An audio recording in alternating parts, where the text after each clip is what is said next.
Hello mga sis, share ko lang itong nabili kong trolley makeup bag.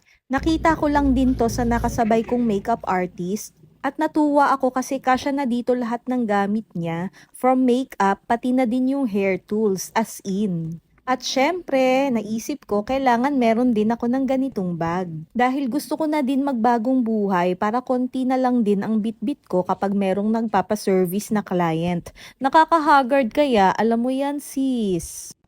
Detachable din ang wheels niya at ang dami mong mailalagay na makeup dito.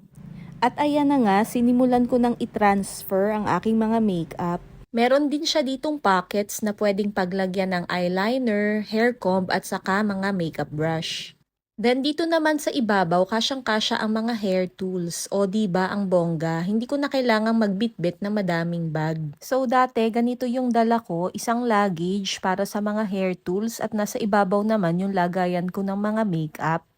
May mga ilan din akong nabawas na gamit pero as what I've said, kailangan ng magbagong buhay. Kung isa ka ding makeup artist na sawa ng magbitbit ng madaming bag, this is your sign para bumili na din ng ganitong trolley makeup bag. Nasa yellow bag ang link. Bye!